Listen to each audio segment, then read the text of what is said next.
Fast track court মই কৰি দিম, আপত্তি নাই, কিন্তু জামিন হলে মোক দোষ নিদিম। দুৰ্বল নে শক্তিশালী সেইটোতো জাজেহে কব। এইবিলাক কথা আগতে আলোচনা হয় নেকি যে চাৰ্জশ্বিট দুৰ্বল শক্তিশালী, জামিন হৈ যাব, ইলেকশ্যনৰ পিছত জামিন হৈ যাব? ফাষ্ট ট্ৰেক বুলি ক'লে আমি সাধাৰণ মানুহ হিচাপে যদি ভাবো, আমাৰ মনত এনেকুৱা এটা ভাৱ হয় যে ফাষ্ট ট্ৰেক মানে খুব ফাষ্ট, আপোনাৰ একেবাৰে মানে বুলেট ট্ৰেইন আৰু যিটো নৰ্মেল ট্ৰেইন তেনেকুৱা এটা ধাৰণা আমাৰ হয়। একচুৱেলি তেনেকুৱাও নহয়। ফাষ্ট ট্ৰেক হলেও আপুনি চাওক সেইটো আইনৰ প্ৰক্ৰিয়াৰ মাজেদিয়ে যাব লাগিব। জুবিন গাৰ্গৰ যিটো গোচৰৰ কথাটো আমি কৈ আছো, গতিকে ইয়াতে ৩৯৪ জন সাক্ষী আছে, এই সাক্ষীৰ ডিটেইল সাক্ষ্য ল'ব লাগিব। কিন্তু ইয়াতে এটা কথা আছে, আপোনাৰ যে ৩৯৪ জন সাক্ষীৰেই যে সাক্ষ্য ল'ব লাগিব তেনেকুৱা নহয়। ইয়াতে যিটো পাব্লিক প্ৰচিকিউটৰ হিচাপে যিটো স্পেচিয়েল টিম ৰাজ্য চৰকাৰে বনাই দিছে, তেওঁলোকৰ এটা পাৱাৰ আছে, এটা ডিস্ক্ৰিপশ্যন আছে যে তেওঁলোকে এই ৩৯৪ জন সাক্ষীৰ ভিতৰত বাছি ধৰক ১০০ জন সাক্ষী ল'ব পাৰে বা ৫০ জনো ল'ব পাৰে। এইটো তেওঁলোকৰ নিজা সিদ্ধান্ত হ'ব যে কোন কেইজন সাক্ষীৰ সাক্ষ্যই এই গোচৰটোক দোষী সাব্যস্ত কৰিব পাৰিব। সাক্ষী দি তেওঁলোকক সাক্ষী হিচাপে চিলেক্ট কৰি পেলাই যদি কোৰ্টত তেওঁলোকৰ জবানবন্দীসমূহ লয় বা সাক্ষী লয়, তেতিয়াহ'লে গোচৰটো খুব দীঘলীয়া নহ'ব, কম সময়ৰ ভিতৰতে সম্পন্ন হোৱাৰ সম্ভাৱনা আছে।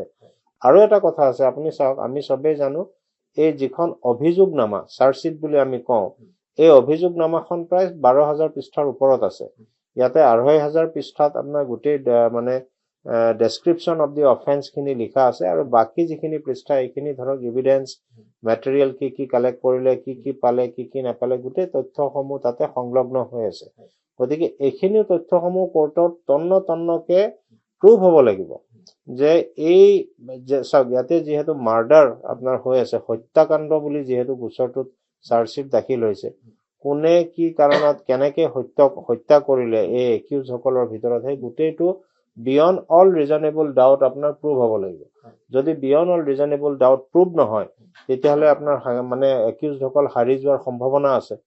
গতিকে সেইটো কাৰণে মানে প্ৰচিকিউশ্যনে খুব নিয়াৰিকে আপোনাৰ তন্নকে আপোনাৰ এই সাক্ষীসমূহৰ সাক্ষ্য ল'ব লাগিব। আৰু ইয়াতে এনেকুৱা নহয় যে ফাষ্ট ট্ৰেক হ'ল বুলি যে ৬ মাহতে আপোনাৰ গোচৰটো শেষ হৈ যাব, তেতিয়াহ'লে কি হ'ব, লেকুনা থাকি যাব, আৰু সেই লেকুনাৰ সুবিধা লৈ পেলাই আসামীসকলে উচ্চ ন্যায়ালয়ত বা উচ্চতম ন্যায়ালয়লৈও তেওঁলোকে আপিল কৰাৰ সম্ভাৱনা থাকিব। গতিকে উচ্চ ন্যায়ালয়ত আপিল কৰিলেও যাতে তেওঁলোকে কোনো সুৰুঙা ওলাব নোৱাৰে, গতিকে প্ৰচিকিউশ্যনে সেইটো মানে সন্মুখত ৰাখি পেলাই গোটেই গোচৰটো চলাই নিব লাগিব।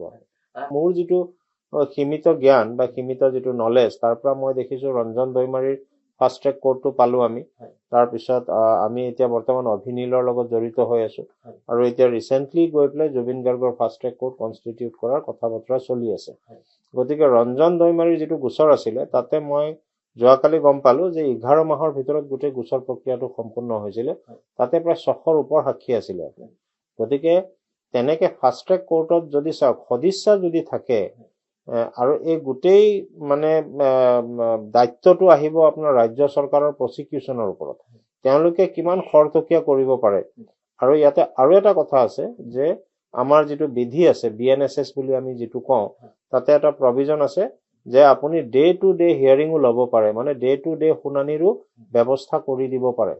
তেতিয়া কি হ'ব, আপুনি চাওক, যদি আজি আপুনি দেখিছে এতিয়া 9টা 10টা ডেট পাৰ হৈ গ'ল, চাৰ্জশ্বিট 12 ডিচেম্বৰত ফাইল হৈছে, তাৰ পিছৰ পৰা আজিলৈকে ডিচেম্বৰৰ পৰা আমি মাৰ্চ মাহ আহি পালো, এই 3 মাহত প্ৰায় 9-10টা ডেট পাৰ হৈ গ'ল, কিন্তু গোচৰটো খুব এটা খৰতকীয়া হোৱা নাই, যিটো চাৰ্জ ফ্ৰেমিং ষ্টেজটোৱে এতিয়ালৈকে আহি পোৱা নাই। গতিকে এনেকে যদি চলি থাকে, তেতিয়াহ'লেতো এই 10-20 বছৰ লাগি যাব। গতিকে আমাৰ এই জীৱনকালত আৰু আমি এই গোচৰৰ সমাপ্তি হোৱা যে দেখা পাম, সম্ভাৱনা খুব কম। গতিকে সেইটো কাৰণে ফাষ্ট ট্ৰেক কোৰ্টৰ লগত ৰাজ্য চৰকাৰৰ ওচৰত মোৰ আৰু এটা অনুৰোধ, যাতে ডে টু ডে হিয়াৰিঙৰো যাতে ব্যৱস্থা কৰি দিয়ে তেওঁলোকে। গতিকে সেইটো যিহেতু আইনত ব্যৱস্থা আছে, সেইটোও কৰিব পাৰে। ময়ো বিচাৰিম যে ফাষ্ট ট্ৰেক মানে অতি সোনকালে গোচৰটো নিষ্পত্তি হ'ব লাগে। এবছৰ হওক বা যদি 2 বছৰ বা 1.5 বছৰৰ ভিতৰতো এই গোচৰটো নিষ্পত্তি হয়, আমি ধন্য মানিব লাগিব। কিন্তু এতিয়া চাওক, এটা কথা আপোনাক মই কৈ দিওঁ, আইনত কেছ টু কেছ বেচিছ আপুনি ডিফাৰ কৰে। মানে এটা কেছত মানে আপুনি যেনেকে গোচৰ প্ৰক্ৰিয়াটো চলিব, সেইটোৰ কম্পেৰিজন আপুনি আৰু এটা কেছৰ লগত কৰিব নোৱাৰে।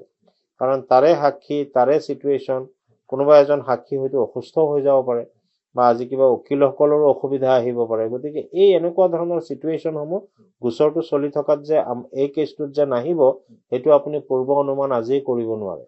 গতিকে সেইটো কাৰণে মানে অভিনূল গোচৰত 8 বছৰ লাগিছে কাৰণে জুবিন গাৰ্গ ডাঙৰীয়াৰ গোচৰতো যে 8 বছৰ লাগিব সেইটো আপুনি আজিয়ে কৈ দিব নোৱাৰে। হয়তো আমাৰ এইটো 1 বছৰ বা 1.5 বছৰতো কমপ্লিট হৈ যাব পাৰে। সেইটো ডিপেণ্ড কৰিব আপোনাৰ প্ৰচিকিউশ্যনৰ ওপৰত। আৰু এতিয়া আপোনালোকক দেখাবলৈ লৈছোঁ এয়া আমাৰ জুবিনবিহীন ঘৰখন চাওক। আমাৰ হিয়াৰ আমঠু পত্নী লগতে তেওঁ পিতৃ কেনেদৰে আছে আৰু বহুত দুখৰ বিষয়, বহুত দুখ লগা দৃশ্য। প্ৰতিটো কোণতে আমাৰ হিয়াৰ আমঠু কেনেকৈ আছে চাওক। চাবলৈ নোৱাৰা পৰিৱেশ। তেওঁলোকৰ পিতৃ আৰু লগতে হিয়াৰ আমঠু পত্নীকটো চাবলৈ একদম মানে বুকুখন কঁপি যায় সঁচাকৈ। আমাৰ হিয়াৰ আমঠুৱে কেতিয়া জাষ্টিচ পাব সেইটো নাজানো, কিন্তু এতিয়া যিটো দেখিলোঁ ফাষ্ট ট্ৰেক আদালত হ'লে আমি ভাবিছোঁ সোনকালে হ'ব বুলি ন্যায় প্ৰক্ৰিয়া, কিন্তু নহয়, বহুত দিন লাগিব বুলি কৈছে। গতিকে একদম কি হয় সেইটো এক ভগৱান জানে আৰু দেই।